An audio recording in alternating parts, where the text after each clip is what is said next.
Ini pulau kami pulau sangat kecil. Kalau itu hancur, tidak tahu lagi kami mau kemana. Kadang-kadang menggunakan sianida sampai sekitar 500 kilo. Pengolahan emas di situ dekat dengan pesisir, dekat dengan mangrove, dan itu langsung digelontorkan ke pantai. Pak Hashim Joyo Hadikusumo itu membeli 10% saham PT TMS. Dia sudah langsung diangkat oleh Terry Filbert menjadi Presiden Komisaris. Tidak ada orang lapar di Sangihe, tidak ada pengemis di Sangihe. Jadi kalau kemudian tiba-tiba harus dibuat narasi seakan-akan kita akan kelaparan kalau tidak menambang, saya kira itu opini sesat yang mempermalukan. Hai Sobat Lingkungan, Pulau Sangihe adalah salah satu pulau kecil terluar di Indonesia. Luasnya kurang lebih 597 km persegi, yang membuatnya masuk dalam kategori pulau kecil berdasarkan Undang-Undang Nomor 1 Tahun 2014. Dalam regulasi ini, eksploitasi pertambangan dilarang di pulau kecil karena dampaknya akan sangat luar biasa baik terhadap ekosistem dan juga masyarakat di Sangihe. Namun, sejak tahun 2019, PT Tambang Emas Sangihe atau PT TMS mendapatkan izin eksploitasi emas seluas 42.000 hektar dari Kementerian SDM, atau lebih dari setengah daratan Pulau Sangihe. Ini tentunya menimbulkan polemik di masyarakat dan mendapatkan perhatian masyarakat dunia. Serta masyarakat Sangihe memperjuangkan hak mereka sehingga menang sampai di putusan ingkrah di Mahkamah Agung. Saat ini kita sudah bersama dengan tamu-tamu luar biasa. Ini langsung datang dari Sangihe, ada Kak Jul Takaliwang. Kak Jul boleh memperkenalkan diri kepada teman-teman sedikit? Silakan Kak. Hai Sobat Lingkungan. Saya Yul Takaliwang dari Save Sangihe Island. Saya senang bisa ada di studio ini untuk berbincang-bincang tentang Sangihe. Ya, Kak Jul, selamat datang Kak Jul, dan ada Bung Jamil juga. Halo. Ya, silakan Bung. Ya, hai Sobat Lingkungan. Karena saya Jamil dari Jaringan Advokasi Tambang. Saya sehari-hari berprofesi sebagai advokat dan juga pegiat lingkungan. Dan dalam konteks Sangihe, saya menjadi tim kuasa hukum untuk membela rakyat Sangihe dari daya rusak pertambangan asal asing Kanada. Terima kasih. Oke, siap. Teman-teman, kita langsung aja nih. Saya mau ke Kak Jul dulu. Kak, Pulau Sangihe ini mungkin belum terlalu terkenal ya oleh banyak orang, dan biasanya ya masih karena letaknya yang jauh dan seterusnya. Jadi kakak bisa jelaskan sedikit Sangihe itu seperti apa, dan mengapa pulau ini sangat berharga bagi Kak Jul dan juga tentu banyak masyarakat Sangihe yang lainnya. Ya, Sobat Lingkungan, Pulau Sangihe itu adalah pulau yang sangat indah, yang diciptakan Tuhan untuk ruang hidup orang Sangihe. Pulau ini terletak di atas Sulawesi Utara, paling utara, berbatasan dengan Filipina. Ya, pulau yang kecil tetapi berguna, berjasa sangat besar bagi orang Sangihe, bagi budayanya, adat istiadat, sejarah, sehingga kami tidak akan membiarkan pulau ini hilang hanya karena kepentingan orang-orang yang serakah, ya saya boleh mengatakan begitu. Nah, kalau kemudian banyak orang atau masyarakat luas tidak mengenal Pulau Sangihe, ya kita bisa memahami bahwa konteks paradigma pembangunan Indonesia ini kan selalu dia mainland. Selalu berada di pulau-pulau yang besar tanpa kemudian melihat betapa pentingnya pulau-pulau kecil, fungsi dan jasanya terhadap keseluruhan wilayah Indonesia ini, termasuk juga mungkin secara global. Jadi perhatian secara khusus, secara spesifik untuk pulau ini belum. Tetapi di sana ada banyak sekali sumber daya, ada banyak jasa-jasa lingkungan, ada banyak keindahan yang membuat orang Sangihe rela mati untuk memperjuangkan pulau ini. Kak, memperdalam sedikit Kak. Kira-kira apa yang unik dari Sangihe Kak? Mungkin makannya atau apa begitu Kak? Yang unik dari Sangihe di sana ikan sebagai sumber protein itu sangat membuat orang Sangihe lebih mencintai pulau ini ya, karena sumber makanan kami dari situ. Kemudian ada sagu, Oke. ya, yang tumbuh dengan sendirinya, tidak ditanam. Hmm, Yang menanam sagu adalah burung. oke. Mereka memakan buahnya, kemudian dibawa Menyebarkan, kemana-mana, lalu menyebarkan, dan masyarakat di sana tinggal memanen. Tetapi ada juga bahan pangan lain, kemudian juga kekayaan alam yang lain. Ya, Tuhan juga memberikan kekayaan seperti pohon kelapa bisa ditanam, cengkih, pala. Jadi kehidupan di sana tidak akan orang Sangihe tidak mati kalau tidak ada emas. Jadi Ya, kalau bukan emas ya. bukan emas. Bukan emas yang Bukan menjadi emas yang menjadi kebutuhan, tetapi sumber pangan yang lain, kemudian biarkan orang Sangihe menentukan nasib dan masa depannya. Oke, jadi sebenarnya Pulau Sangihe ini secara pangan sangat independen ya. Iya. Jadi ketahanan pangannya mulai sagu sebagai sumber karbohidrat dan juga ikan sebagai protein. Saya mau ke Bung Jamil. Bung, bagaimana awal mula polemik tambang emas di Sangihe ini terjadi, dan ya terutama dari perspektif kebijakan industri ekstraktif, Bung? Ya, sebetulnya apa yang terjadi di Pulau Sangihe ini potret pulau-pulau kecil kita di Indonesia ya. Potret model pembangunan kita yang bagaimana kemudian hanya fokus pada pulau besar yang selalu mengorbankan pulau-pulau kecil. Karena dalam catatan kami di Jatam itu, se-Indonesia yang pulau sejenis Sangihe ini ada sekitar 34 sampai 50-an. Di atasnya terdapat lebih 200 izin tambang. Oke. Nah, luasannya hampir 300.000 hektar sekian, itu seluruhnya pulau kecil. Nah, pulau kecil di Indonesia memang baru ada diatur secara ketat dan jelas di tahun 2007. Oke ya. Nah, di Undang-Undang Perlindungan Wilayah Pesisir dan Pulau Kecil yang menyatakan pulau kecil kita itu adalah pulau dengan luasan 2000 km persegi atau lebih kecil. Ya. Meskipun ini penuh masalah ya sebenarnya, karena menentukan pulau kecil hanya berdasarkan meteran. Tapi ya sudahlah, kita pakai itu kan udah jadi regulasi. Nah, dalam ketentuan tersebut dinyatakan bahwa pulau kecil yang berukuran 2000 km persegi atau lebih kecil tidak boleh ditambang oleh penambangan mineral. Itu jelas di pasal 35 huruf K.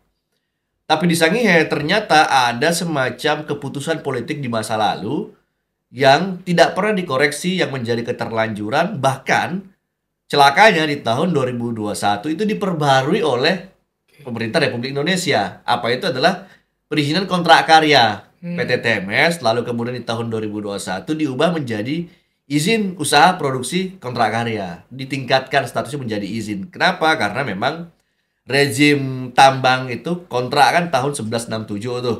Di 2009 rezim kontrak udah berakhir. Nah, di masa Pak SBY dulu, Pak SBY ingin kita berdaulat atas tambang-tambang kita, jadi mekanismenya jangan kontrak dong. Harus berubah nih, semua kontrak harus dimatikan, diubah menjadi izin. Ya. Untuk apa? Agar negara ini lebih memiliki kuasa atas sumber daya alamnya. Ketika izin kan negara berhak menerbitkan, mengawasi, bahkan mencabut. Ya. Kalau kontrak kan dua pihak yang setara tuh. Nah, itu yang martabat kita sebagai bangsa itu direndahkan. Jadi negara setara dengan Setara dengan perusahaan kan tidak masuk logikanya. Harusnya Betul, negara betul. lebih berdaulat lah. Nah, di Sangihe model begitu diteruskan. Kebijakan itu kontrak berubah jadi iup, ternyata mengabaikan ketentuan dalam Undang-Undang Perlindungan Wilayah Pesisir dan Pulau Kecil. Gitu. Kak, saya balik lagi. Jadi di Sangihe ini sekarang ada dua jenis pertambangan ya, Kak, ya, yang mengancam Pulau Sangihe. Ada tambang dari PT TMS sendiri yang investornya itu dari Baru Gold Kanada, kemudian juga ada tambang rakyat yang tersebar di berbagai sudut pulau.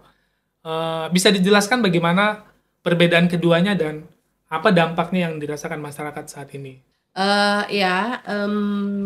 Memang ada tambang rakyat, ya. Mereka mulai dari tahun sekitar 2008 lah, adalah mereka sudah lama sekali. Mereka melakukan penambangan secara manual. Ada yang menggunakan menggali, lalu kemudian ada juga yang sudah mulai menggunakan mungkin alkon, alat-alat yang lain. Nah, itu juga kan tetap mereka menggunakan merkuri pada saat itu dari awal. Lalu ada juga zat-zat kimia lain yang dicampurkan. Jadi bukan berarti ini aman. Oke. Ya, tidak ada tidak kemudian manual hanya menggunakan alat yang namanya dulang lalu Gitu itu ya. yang diambil di sungai, tidak seperti itu. Mereka juga menggunakan bahan kimia beracun untuk memisahkan emas dari mineral lain yang digali. Nah, ini sebenarnya mengancam jiwa mereka juga. Oke, Ya, dari sisi keselamatan itu mungkin mereka tidak mendeteksi kenapa kemudian dia merasa ada sakit jantung dan lain-lain, karena ketika mereka melakukan roasting, membakar emas itu kan mereka kadang-kadang menghirup uapnya, sedangkan yang di bawahnya itu merkuri betul. yang digunakan. Lalu belum lagi dengan sianida, mereka tidak tahu. Lalu kemudian yang parah adalah limbahnya dibuang sembarangan. Mungkin itu di kebunnya sendiri atau kemudian dia mengalir ke sungai dan mereka tidak bertanggung jawab. Jadi ini menimbulkan akumulasi, meskipun mungkin kalau dibandingkan pencemaran yang terjadi nantinya, kalau tambang rakyat mungkin 4 tahun, tapi kalau tambang yang konon merasa legal itu bisa jauh lebih cepat karena daya rusaknya lebih besar. Nah, semuanya itu mengancam keselamatan, kesehatan, ya, keselamatan diri sendiri dari orang-orang yang melakukan pertambangan secara manual. Nah, kemudian kalau dari hitung-hitungan ekonomi, mereka sebenarnya tidak pernah mendapatkan keuntungan yang signifikan dari hasil, misalnya selama 1 minggu ada di dalam lubang bekerja dengan keras, kemudian ancaman kena batu, ancaman kena longsor, belum kalau keluar gas asam yang dari dalam lubang itu, dan sudah ada beberapa kejadian mereka meninggal di dalam. Nah, ini sebenarnya sebuah pelajaran penting. Dan ketika pulang setelah 1 minggu atau 2 minggu dia menambang, dia tidak membawa uang yang banyak. Yang dia bawa pulang mungkin kelelahan atau bisa aja dia sakit karena tidak aman. Lalu kalau dihitung misalnya dia modalnya pergi 500-750 ribu, untung-untungan dia pulang bawa, ya kalau mungkin ada mendapat sesekali dalam 1 tahun, 1 kali mungkin atau 2 kali dia dapat lebih, tapi paling banyak dapat 250 sekian. Yang kaya itu adalah orang-orang yang mempekerjakan mereka. Jadi ada ini sebenarnya yang Iya, itu mereka tidak pernah diajak untuk berhitung. Nah, kalau dulu kan mereka sebagai nelayan, mereka sebagai petani yang punya pekerjaan yang lain, tapi kemudian iming-iming akan menjadi orang kaya baru, akan mendapatkan hasil yang banyak. Itu membuat sesat pikir kepada orang-orang yang masih polos, yang masih lugu dan hanya mengandalkan kekuatan fisik. Ya, jadi kalau hitung-hitungan secara kesehatan, secara ekonomi, keselamatan, itu jauh dari orang-orang yang kemudian melakukan tambang rakyat. Sebelum ke tambang yang ini nih ya, PT TMS, Bung Jamil, apakah praktek-praktek seperti ini lazim di Indonesia? Sangat lazim. Ya. Bahkan gimana polanya? Sebenarnya siapa yang diuntungkan gitu? Iya, sebenarnya dalam studi kami di Jatam itu, bahkan ini nyambung selaras dengan temuan kepolisian, temuan SDM, tambang ilegal terbanyak di Republik ini titiknya adalah tambang emas. Oke. Dan jumlah yang terlibat itu juga paling banyak adalah di penambangan emas. Nah, polanya ini kan banyak debat bilang bagus dong rakyat ngelola sendiri tambangnya mendapatkan hasil. Iya. Namanya tambang rakyat gitu alasannya. Betul. Nah, tapi yang penting untuk dipahami adalah tambang ini bukan seperti buah yang ketika dipetik kita bisa langsung makan, menikmati hasilnya, enggak. Nah, tambang emas ini kan agak berbeda. Dia harus ditambang, digali menggunakan zat-zat beracun, lalu kemudian ilegal, tentu saja tidak punya standar keselamatan bagi para pekerja terhadap tubuh mereka. Lalu yang selanjutnya kami temukan adalah ternyata ujungnya mereka dibeli murah kok. Hasil tambangnya ke siapa? Ke penambang-penambang yang punya izin. Perusahaan-perusahaan gede pula. Nah, nanti pada akhirnya apa? Ya emas-emas ini punya logo dari tambang-tambang perusahaan tertentu. Jadi belum tentu emas yang ada di masyarakat ini yang sudah ada logonya itu sebenarnya didapatkan dengan cara-cara yang Belum tentu. legal juga gitu ya. Benar. Yang terakhir kan mengejutkan, ternyata bukan hanya warga Indonesia kan yang terlibat dalam tambang ilegal emas ini. Di Kalimantan misalnya bahkan WNA nambang ilegal nambang emas. Merugikan negara, ditangkap, tapi di putusan pengadilan bebas. Tapi jaksa masih melakukan perlawanan untuk menuntut. Ya mudah-mudahan ya. Nah, balik ke itu kan tambang rakyat kayak. Ya mereknya tambang rakyat nih, tapi sebenarnya rakyat sendiri tidak diuntungkan. Gitu. Kalau yang PT TMS ini sendiri, kabarnya kan ya memang sudah beroperasi walaupun bukan mereka langsung, karena ada perlawanan dari kerja. Sebenarnya bagaimana kondisi di lapangannya? Memang PT TMS itu pada waktu yang lalu sejak tahun 2021 mereka kan baru mulai melakukan pembebasan lahan dan kemudian mulai sedikit ada kegiatan konstruksi, membuka jalan dan lain-lain. Tapi kemudian kan dalam perlawanan masyarakat Sangihe melalui SSI itu kan tahun 2023 itu mereka sudah dinyatakan dicabut izinnya. Tetapi di sela-sela kami sedang berhadap-hadapan dengan mereka di pengadilan, muncullah pemain-pemain tambang ilegal yang membawa eskavator ke dalam lokasi konsesinya TMS. Ya, itu mereka mereka cukong-cukong besar yang dari luar Sangihe, tapi bekerja sama juga dengan orang lokal menggunakan puluhan ya lebih dari 50 alat berat eskavator untuk mengambil emas. Sampai kemudian TMS juga sempat memperkarakan mereka di pengadilan. Jadi menggugat mereka para penambang ilegal yang berskala besar ini di pengadilan. Tapi kemudian mereka berdamai. Berdamai. Itu berdamai dengan catatan nanti akan ada kerjasama. Nah, itu setelah kami kemudian menggugat sampai di tingkat gugatan berjalan sampai di tingkat PK, sampai dicabut izinnya, dia bekerja sama lagi. Ya, dia membuka karena dia merasa masih ada kontrak karya. Lalu kemudian mereka dengan bekerja sama dengan perusahaan Harita Jaya Group ya, yang dari saya tidak tahu apakah di Jakarta atau yang di Sulawesi. Lalu atas kesepakatan sekian miliar itu mereka sudah menerima panjar, dia bekerja sama dengan kontraktor lokal. Lalu lebih parah lah kehancuran, kerusakan yang ada di lokasi yang namanya Entana Mahamu di Kampung Bowone ya. Aku mau itu saat masih punya izin atau izinnya sudah dicabut, Kak? Pada saat izinnya sudah dicabut. Jadi berani betul deh izinnya sudah dicabut, dia tapi memang dia mengangkangi hukum di Indonesia, ya. Jadi perusahaan ini seperti di atas hukum, ya. Nah, mereka tetapi di belakangan di publik mereka menyangkal tidak pernah melakukan itu karena rugi dan lain-lain. Lah itu urusan Anda dengan orang-orang yang dipilih. Nah, kerusakan lingkungan yang terjadi di sana sangat masif, sangat merugikan masyarakat karena diperkirakan itu hampir sekitar lebih dari 40 hektar yang sudah benar-benar sudah hancur.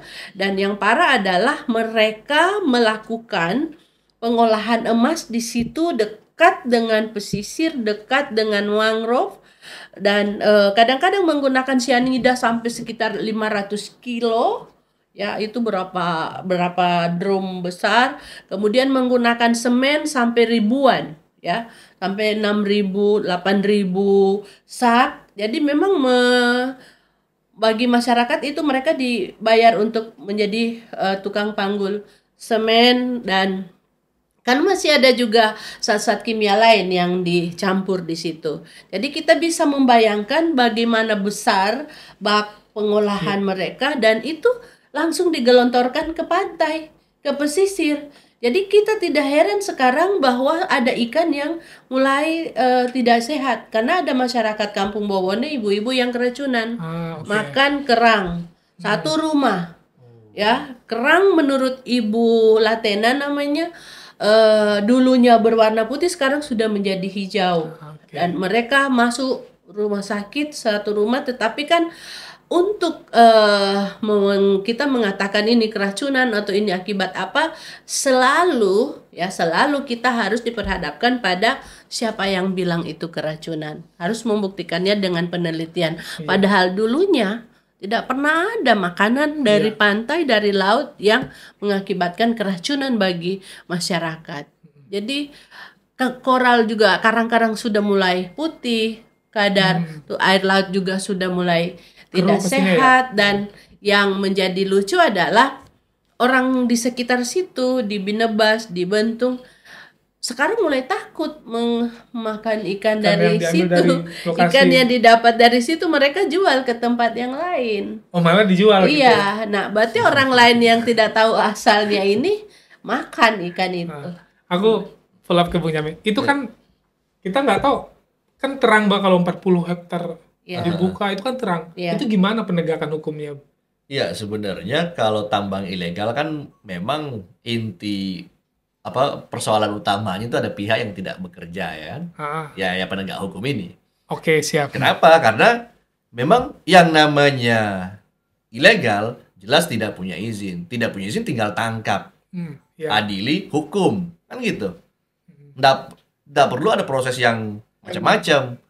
Nah, yang terjadi di Sangihe misalnya ataupun di tempat lain itu ada semacam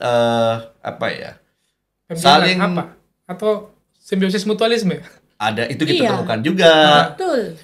Praktek backing kita temukan juga dalam proses ini. Lalu yang praktek backing ini juga udah diakui di mana-mana, bisa cek di catatan atau pernyataan Menko Polhukam sebelumnya Pak Mahfud misalnya. Itu banyak sekali soal tambang-tambang ilegal ini. Hanya saja yang kita temukan juga adalah ada semacam ketika masyarakat seperti Ibu Jul atau teman-teman yang lain melaporkan, di birokrasi kita itu ada semacam lempar tangan kewajiban untuk menegakkannya. Misal gini, kita contoh ini ilustrasi ya. Tambang ilegal di Sangihe kita lapor ke lingkungan hidup. Ini terjadi pencemaran dan kerusakan lingkungan. KLHK bertanya dulu masih gabung ya dengan kehutanan, apakah itu kawasan hutan atau bukan? Asik. Nah, kalau bukan, mungkin kewenangan kami masih lebih kecil lagi. Lalu apakah udah tercemar? Mana bukti tercemarnya? Kalau tercemar kami tindak. Karena kewenangan kami adalah kawasan hutan, pencemaran dan kerusakan, 3 kata kunci ini kan.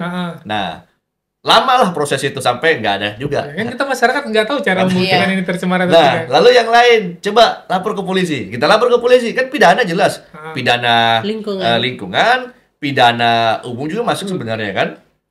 Lapor ke polisi. Polisi bilang gini, ya kami kan sumber daya terakhir mestinya dalam penegakan pidana. Yang harus melakukan itu ya PPNS dong. Dari dinas lingkungan dari dinas tertentu. SDM kah atau KLHK. Kita lapor ke SDM. SDM bilang kewenangan kami cukup terbatas karena yang kami punya PPNS itu hanya inspektur tambang yang mengawasi tambang-tambang berizin. Yang tidak berizin kami nggak punya sumber daya, nggak ada gakum gitu. Jadi polemik-polemik seperti ini akhirnya dihadapi oleh masyarakat Sangihe dan tidak ada akhirnya seperti pengerusakan itu dibiarkan demikian masif ya. Iya, dan yang misalnya contoh seperti Sangihe kan sudah jelas surat pencabutan izin dari operasi tambang TMS itu sudah diberikan ya. Tetapi pada saat terjadi kerjasama antara perusahaan yang bernama CV Mahamu Hebat Sejahtera dengan TMS, atas dasar kerjasama Harita dengan TMS, malah polisi dan pemerintah itu melihat mobilisasi alat berat, bahkan ada yang mengawal. Jadi itu yang rame waktu itu ya? Iya, ada yang alat berat. rame, kita selalu posting, selalu bikin ini sangat heboh di media sosial. Tetapi betapa orang Indonesia kita semua menjadi sangat permisif dengan tindakan-tindakan yang melanggar hukum dari aparat penegak hukum. Mereka menjadi bagian, bahkan ada misalnya di lokasi tertentu, oh maaf ya, ini Kapolres punya punya lubang tambang. Ya, jadi misalnya kayak di Kupa, di Ngalipayang di sana lokasi-lokasi tambang rakyat Udah ada coupling-coupling bagiannya ya. dia. Jadi mereka misalnya masyarakat pernah dikumpulkan satu lubang tambang itu harus menyetor pada saat mau membuka 500.000. Jadi ada sekitar 99 lubang yang akan mau bekerja dimintai segitu. Itu baru mau bekerja. Belum tentu dapat hasilnya. Tapi harus nyetor. Harus Ke nyetor APH dulu. tadi ya? Iya, ada bukti, kita punya semuanya. Tapi ketika diproses itu cuman dikasih biar sebentar di Polda, datang, memang diangkut lewat kapal apa, tapi cuma disuruh diam sebentar, tunggu reda, tidak ada lagi riak-riak di media sosial, sudah pulang bertugas lagi. Kabarnya dulu Kak Jul juga kan pernah teman-teman melapor sampai ke Kapolri, sampai ke Polri ya, ke Mabes, kemudian juga Menko Polhukam. Ya makanya saya bilang hanya mungkin Tuhan yang kita tidak mampu membawa surat menghadap dia karena semua. Nah, yang serius menangani kasus Sangihe itu Polhukam. Oke. Saya sangat salut dan berterima kasih di zamannya Menteri Pak Mahfud itu sangat serius. Mereka betul-betul datang ke sana menindaklanjuti laporan kami. Kemudian mereka dibohongi oleh Forkopimda di Sulawesi Utara maupun di Sangihe, di mana mereka bilang tidak ada lagi, sudah diamankan, sudah tidak ada eskavator. Itu pada waktu ada 9 naga yang mengaku 9 naga. Itu banyak sekali, sekitar 50-an eskavator. Jadi yang rame adalah 1 minggu atau beberapa hari ketika mau datang tim dari Polhukam, mereka itu di Sangihe sudah kayak di Ukraina, di tempat perang. Eskavator dilarikan ke sana kemari, ada disembunyikan di hutan, ada yang mau dibawa ke pelabuhan Pananaru karena Sangihe kan pulau yang terpisah dari daratan besar. Jadi kalau tidak ada kapal ferry penyeberangan, ya eskavator tuh tidak bisa keluar dari Sangihe karena mereka mendatangkannya dari Manado. Jadi itu banyak yang ditaruh di hutan-hutan, di kebun-kebun masyarakat. Dan ketika tim dari Polhukam datang di Sulut, mereka bilang sudah tidak ada. Nah, mereka nggak membayangkan kalau misalnya tim ini akan turun dan akan kami bawa ke lokasi di mana alat berat itu disembunyikan. Jadi akhirnya kan seperti menepuk air dan basah di muka sendiri. Bahkan tim Polhukam bilang, kalian kalau berdusta itu ya diukur-ukur. Ini kami baru mendapatkan video bahwa ada eskavator yang dilarikan dari arah jadi bayangkan ya, satu Forkopimda bisa bersama-sama. Di senarionya diatur ya, sedemikian rupa bisa gitu. Bersama-sama memberi keterangan yang tidak benar. Dan ini yang dibodohi Polhukam. Dan ketika mereka datang, alat berat itu ada 7 disembunyikan di belakang kantor desa. Oke. Jadi, kantor desa berarti itu pinggir jalan kan ya? Iya, di pinggir jalan.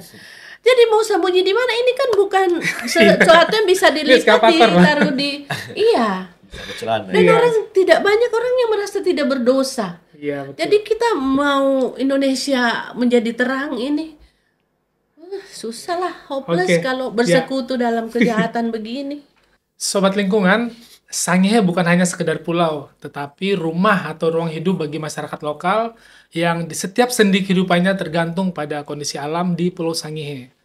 Selain itu, Sangihe juga ruang hidup bagi lebih dari 3.000 spesies ikan dan terumbu karang, dan 6 dari 7 spesies penyu laut dunia, serta hewan laut lainnya yang langka dan bahkan terancam punah ada di Sangihe.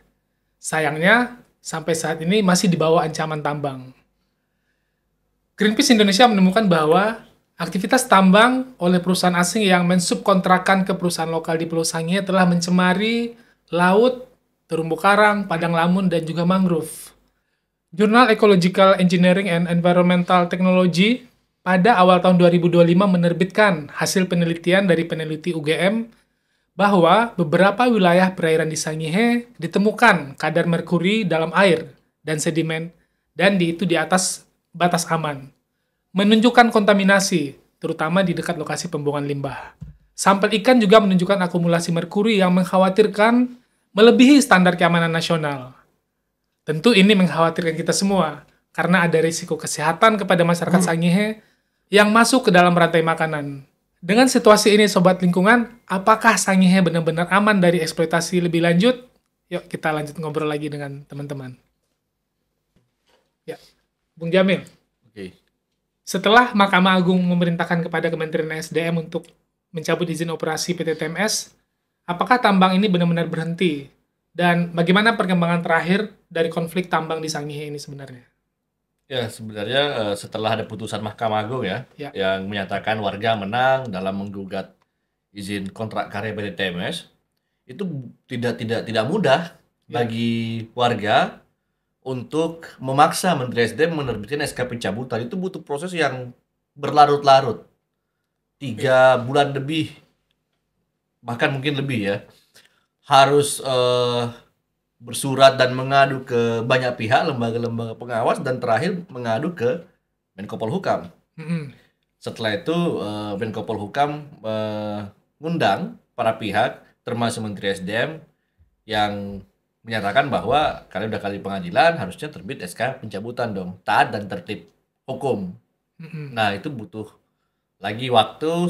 Pada akhirnya SDM menerbitkan SK pencabutan di tahun 2023 ya. September.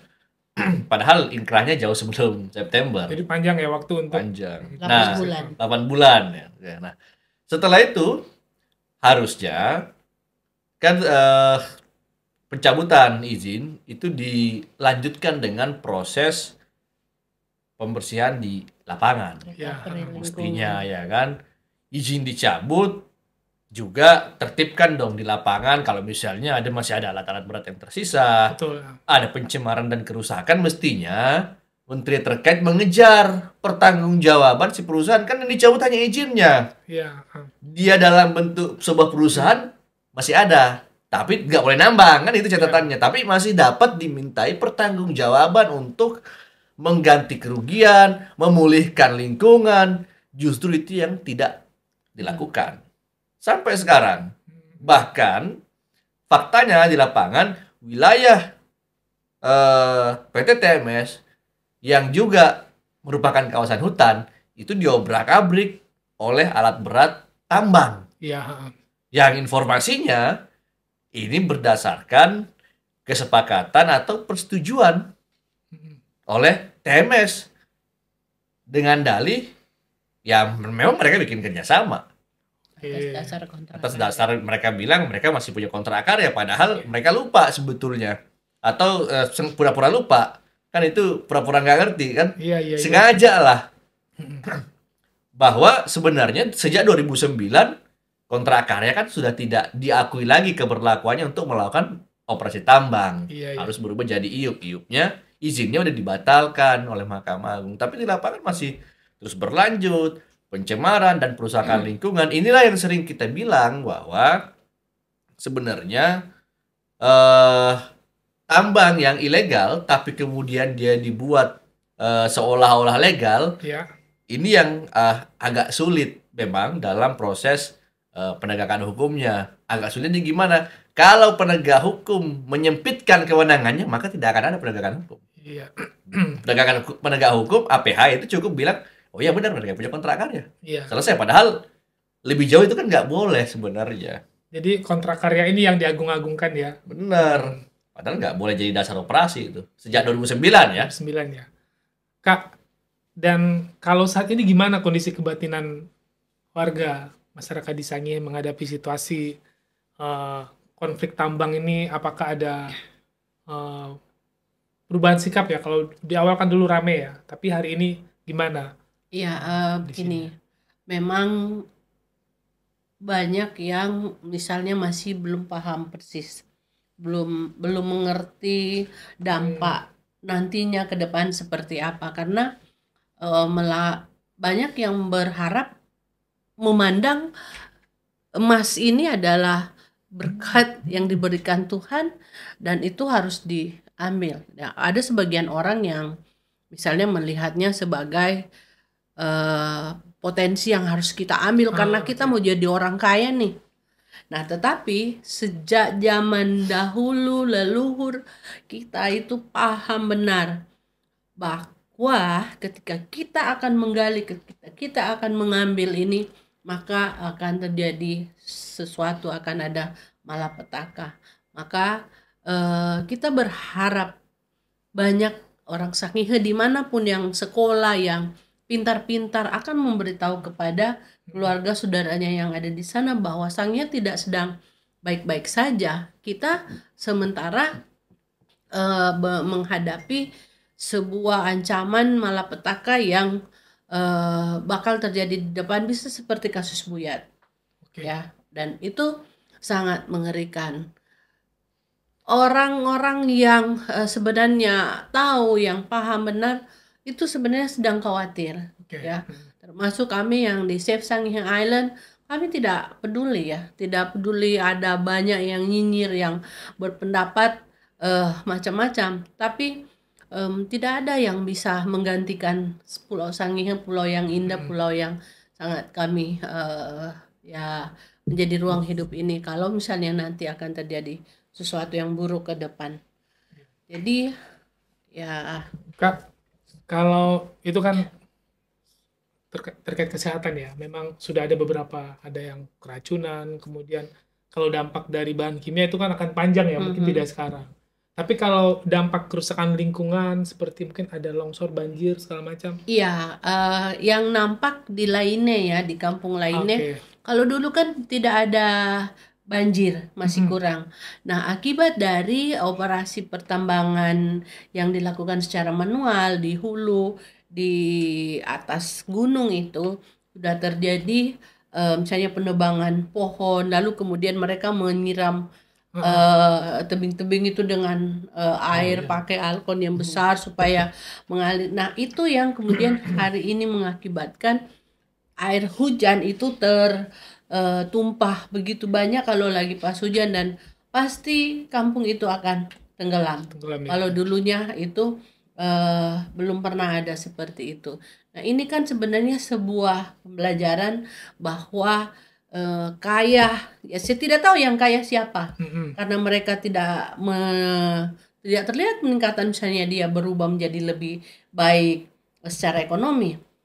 Nah, itu menjadi bagi orang-orang masyarakat tertentu, mereka mengatakan ini akibat dari penambangan memang masih yang skala tambang rakyat, tetapi lebih jauh di sebelahnya sudah mulai yang menggunakan alat. Jadi kesadaran itu sebenarnya sudah ada.